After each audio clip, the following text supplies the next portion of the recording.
shell-shocked children. Mark, good evening. Good evening, Jerry, Jane. I'm at 80th Street and Town Avenue.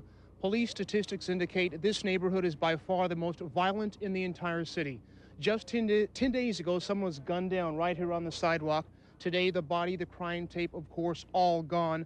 But the psychological aftershocks for the children linger on, not just the children that saw the body, but the children who even saw the shooting. And of course, that is the focus of our special report tonight. I want to warn you, some of the pictures you are about to see may be very graphic, very disturbing, very illustrative, but just imagine seeing them through the eyes of a 5-year-old.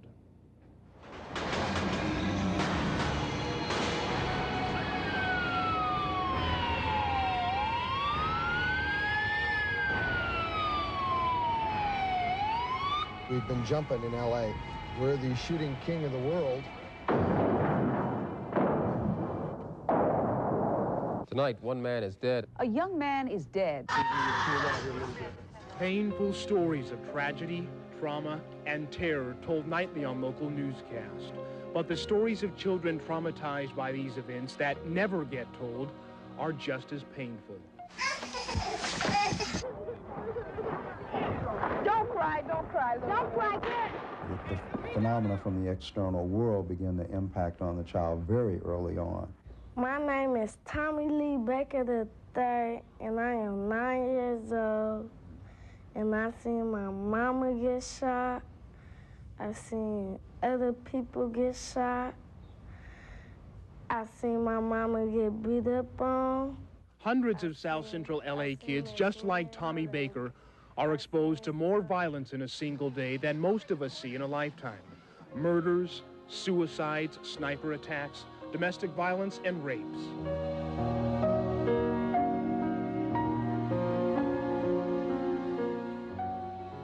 It's all managed to poison the minds of our children. Such exposure often leaves long-term effects, can cause psychiatric disorders and even brain damage. And often children will act out what they have seen. Whenever I see my mother fight, then I go to my father, then the next day I come to school, I fight somebody else. 9-year-old Tommy Baker is a disturbed child. The violence he has seen has scarred him psychologically and reduced his ability to think and learn.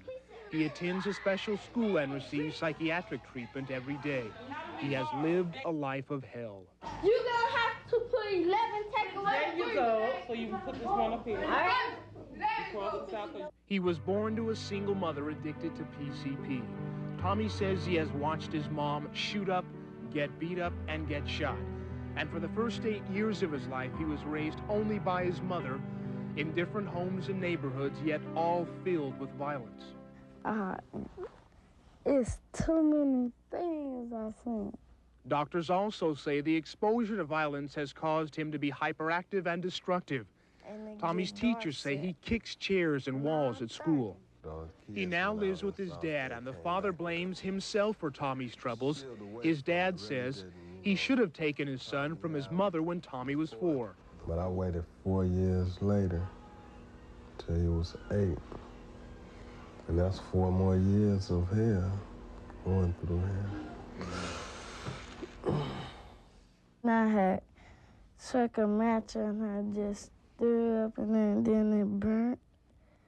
But he didn't never know who did it either. You just burnt the boy up. Yep. Tommy talks without regret about the time when he tossed a firebomb at a neighborhood bully, the time he purposefully broke someone else's arm. And I bent on it, then it broke. It said, Doctors say if Tommy doesn't change soon, he will be responsible for the same violent acts which have disrupted his young life and caused him to have psychiatric disorders. You think if you'd never been exposed to violence, you wouldn't be the way you are today? yes, You'd probably be a better little boy. yes. The conduct disorder can move to be extremely severe with children who actually murder and kill. For what? In L.A. County, someone gets murdered every 4.5 hours. And as Los Angeles approaches its bloodiest year ever, more and more children will be exposed to acts of violence. And every once in a while, TV news cameras happen to be rolling when violent shootouts are in progress. This shooting took place at a downtown L.A. gas station. 3 13-year-old girls inside the convenience store watched it all happen. They were questioned by police as witnesses and later had to undergo counseling for psychiatric trauma. Newly alarming psychologists are recent findings that children routinely exposed to violence exhibit the same symptoms that plague combat veterans. Jack Lyon, a Purple Heart recipient from the Vietnam War. What goes on is that you have a saturation point. I mean, you can watch just so much of this and experience just so much of this horror, and I think probably all of us have different tolerance levels, but there'll come a point when you're there, and then you're shell-shocked.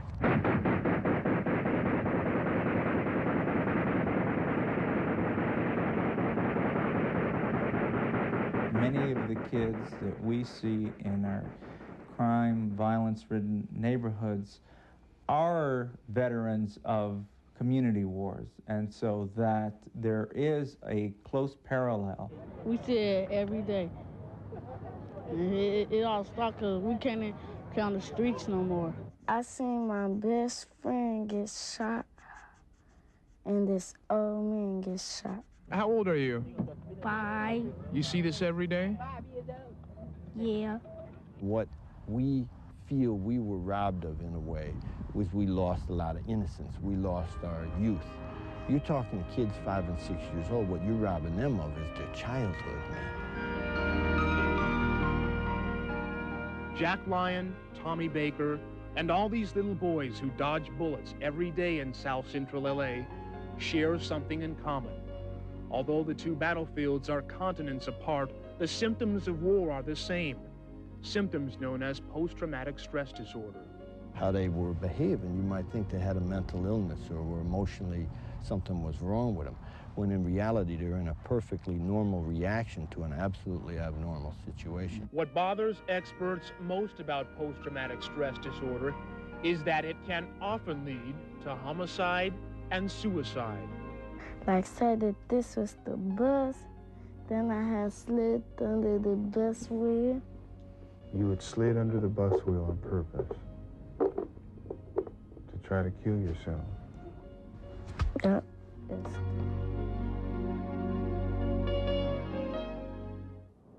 And there are thousands of other Tommy Bakers suffering the same way.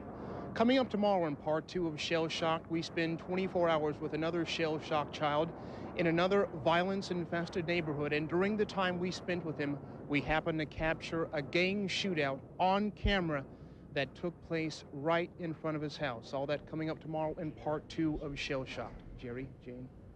Well, it's a heck of a wake-up call.